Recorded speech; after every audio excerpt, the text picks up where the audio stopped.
Hi everyone! Kumusta po kayong lahat? Happy Monday sa inyong lahat. Sana lahat kayo ay nasa mabuting kalagayan saan mang parte kayo ng mundo ngayon.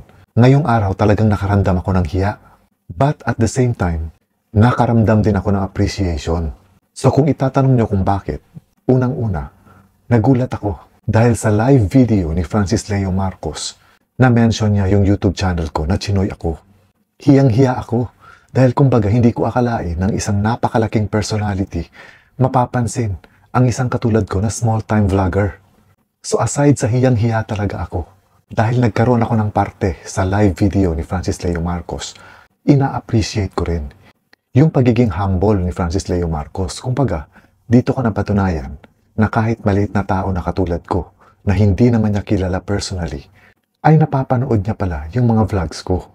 At isa sa mga vlogs na napanood niya ay yung vlog ko kahapon na kung saan nagbigay ako ng opinion ko tungkol sa itatayo niyang libreng pares sa harap mismo ng pwesto ni Diwata. At kung napanood nga ninyo yung video ko kahapon, wala naman akong sinabing masama, wala naman akong binash ni isa sa kanila, pero sinasabi ko lang yung point of view ko kung bakit sa palagay ko mas maganda kung itatayo niya yung kanyang pares, yung kanyang libreng pares sa ibang area para hindi naman directly matatamaan yung pwesto ni Diwata. Dahil nasa isip ko nga, kawawa rin kapag kahumina o magsara yung pwesto ni Diwata sa Pasay, maraming mga trabahante niya ang maaapektuhan. So sa live video kanina ni Francis Leo Marcos, maayos naman niyang ipinaliwanag yung side niya. And I feel so humbled na pinaglaanan pa niya ng oras ang isang katulad ko para ipaliwanag niya yung dahilan kung bakit siya magtatayo ng libreng pares sa harap mismo ng pwesto ni Diwata.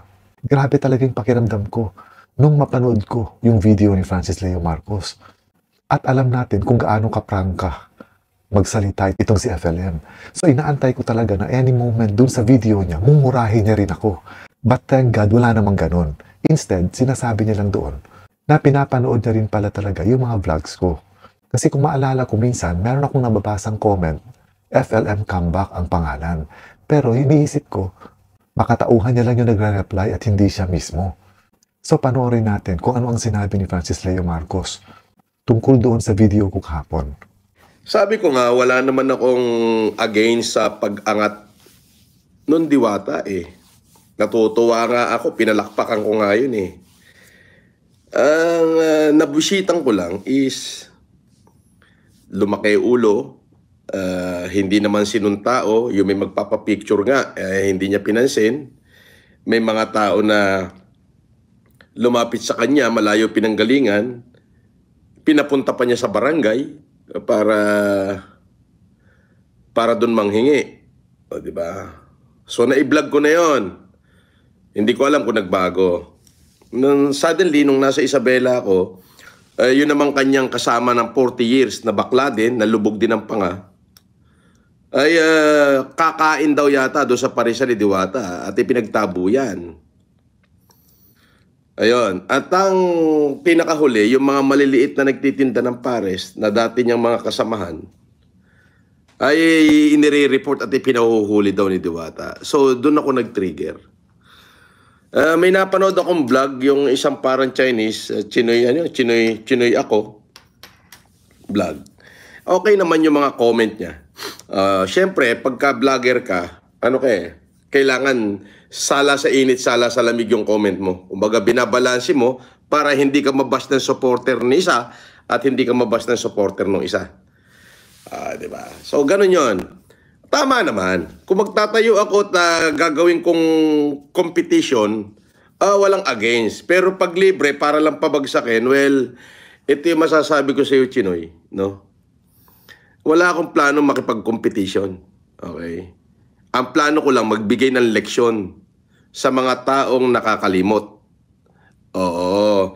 Sa mga taong yumayabang. Oo. Baka mamaya magtanda siya at magbago. O, hindi titigil ko yung parisan ko kapag siya ay nagtanda at nagbago. Diba? Ganun lang naman yon. Oo. Kapag siya'y nagtanda, nagbago, at bumait, di ititigil ko. Diba? Ganun lang yon. Pero, ibig ko sabihin, hindi ako nakikipag-compete kahit kanino. I do not have to prove myself Oo, yung pinamigay ko lang nitong 3 araw na humanitarian sa Northern Luzon baka kabuhayan na ng 10 diwata yun baka kayamanan na ng 10 doble ng diwata na sinasabi nyo Di ba? So hindi ako nakikipag-compete. Yung sa akin lang, lesson sa mga taong nakakalimot kung saan sila nagmula.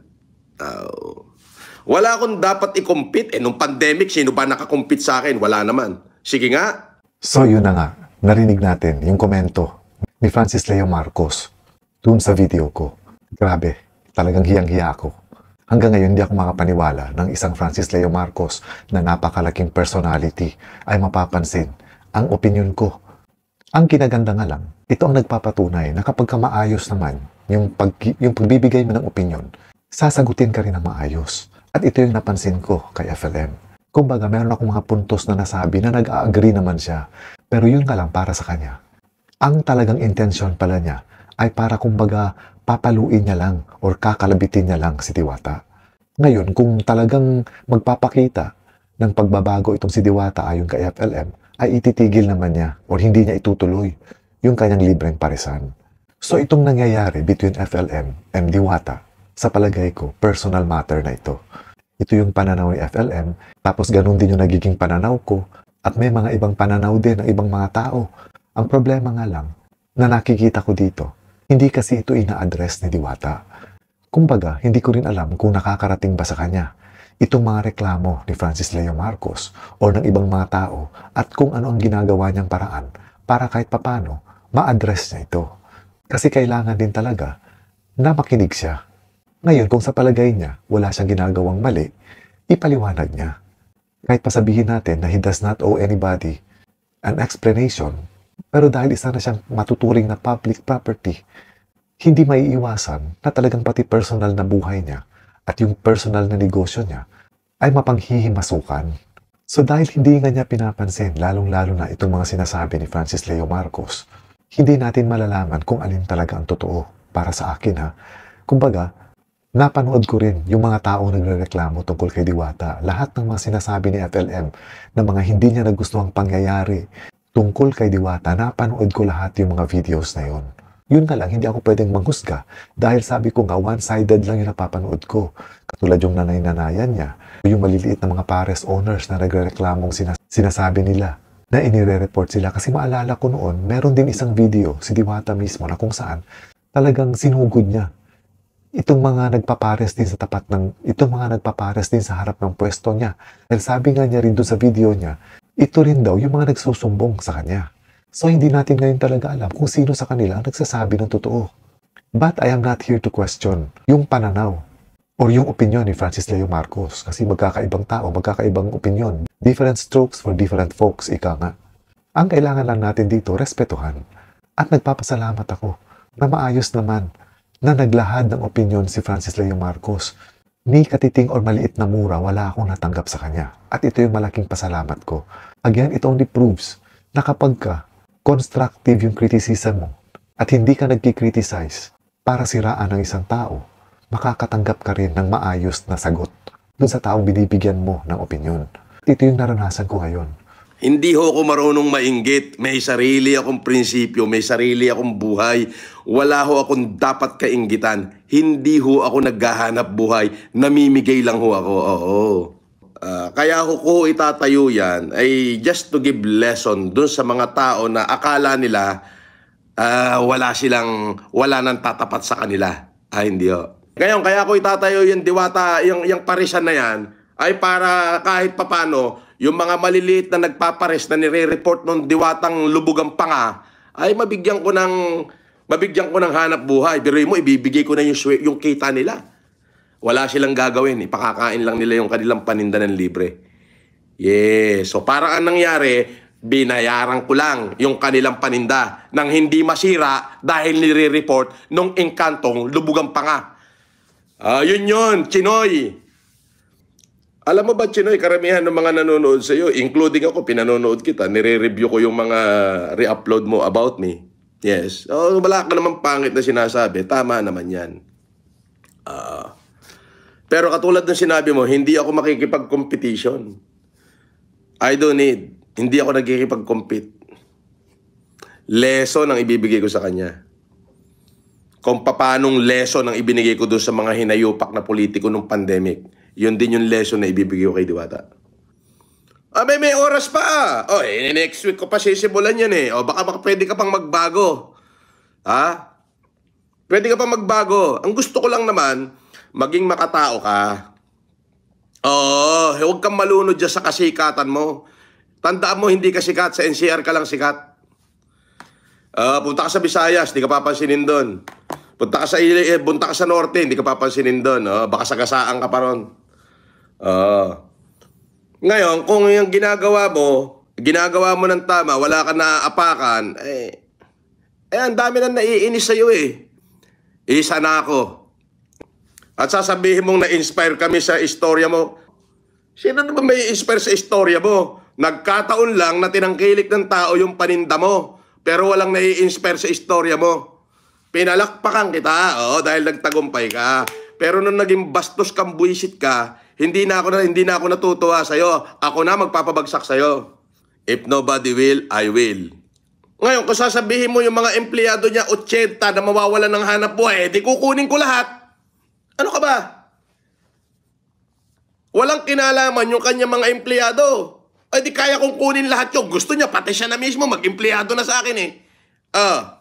So na-mention ko rin kasi dun sa video ko na nakakaawa yung mga trabahante ni Diwata kung sakasakaling magiging malaking epekto sa negosyo niya itong pagtatayo ng libreng pares ni FLM.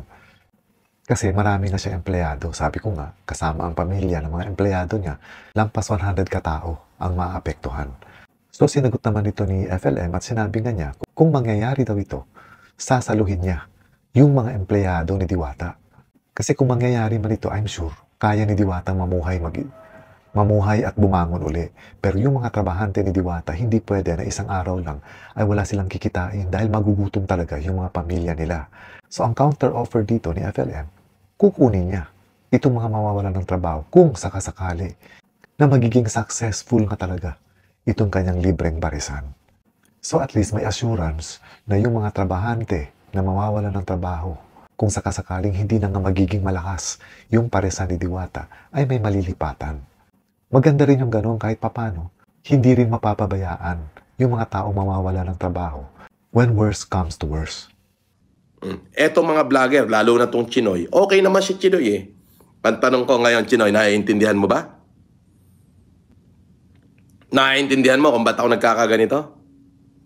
Tapusin mo tong video ko, Chinoy. Pakinggan mo mabuti mula simula hanggang dulo para malaman mo kung saan nanggagaling yung sinasabi ko. Nagets mo? Alam ko patas kang magbalita. Oo. Alam ko, syempre kailangan mong gawin yan. Pero ang sinasabi ko sa iyo, naiintindihan mo na kung saan nanggagaling yung sama ng loob ko? Hindi dahil sa lumaki na yung ulo niya, wala. Sabi ko nga, pinalakpakan ko yan nung nakita ko nagtagumpay. Hindi ako nakikipag-competition sa kanya, Chinoy. Lesson na ibibigay ko sa kanya, leksyon. Kung naging leksyon ako ng mga malalaking tao nung panahon ng pandemic, magiging leksyon din ako doon sa mga tao ngayon na yan. Katulad doon sinabi ko, I always wanted to change the thing that I don't want to see in the world. There is so many things I don't like about this country. I am not just mourning them. I try my best in my own to change them. So ayun, patituloy ako na sermonan ni Francis Leo Marcos. Pero for me, it's fine. Wala akong sama ng loob. Wala akong hinanakit. Dahil kumbaga, healthy yung nagiging parang palitan ng opinion namin ni Francis Leo Marcos. And it's been a pleasure for me. Imagine, isang Francis Leo Marcos, pagtsatsagaan ng isang maliit na YouTuber na katulad ko, na wala talaga sa isip ko na may manunod sa aking singlaki ni Francis Leo Marcos. At nagpapasalamat din ako na hindi naman nagiging masama yung dating ng opinion ko o ng komento ko kay Francis Leo Marcos. Kay Francis Leo Marcos mismo. Naniniwala kasi talaga ako na kapag ka maayos yung pagde-deliver mo ng opinion mo na hindi ka naninigaw, hindi ka nagmumura, kung hindi, pinapakita mo lang or ini-express mo lang talaga kung ano yung nasa isip mo, matatanggap ito ng maayos ng taong pinagsasabihan mo. At higit sa lahat, siyempre, pasalamat talaga ako na hindi ako minura-mura ni Francis Leo Marcos. Kumbaga, isa itong kinatakutan ko. Kumbaga, isa kasi itong nagiging parang trademark ni Francis Leo Marcos. At aminado naman siya na talagang kapag hindi niya nagustuhan yung mga sinasabi tungkol sa kanya at minumura siya, susuklian din niya ng mura. Susuklian din niya ng pagmumura. Once again, nagpapasalamat ako at maayos na tinanggap ni Francis Leo Marcos yung opinion ko, and at the same time, maayos din siya nagbigay ng opinion niya kung bakit kailangan niyang ituloy yung libreng parisan na sinasabi niya. At para naman kay Diwata, sa tingin ko kasi ang nangyayari dito, miscommunication. Kumbaga, walang chance na mag-usap itong dalawa, si Francis Leo Marcos at si Diwata. So hanggat walang namamagitan sa kanila siguro na para makapag-usap sila ng maayos at maklarify ang lahat ng mga issues na ito, ay hindi ito matatapos. Mas maganda pa rin kasi na silang dalawa ang magtulungan, lalong-lalo na malakas yung mga impluwensya nila para sa ikabubuti ng bawat Pilipino, lalong-lalo na yung mahihirap. At naniniwala ko, all's well that ends well. Ibig sabihin, hindi pa naman ito katapusan.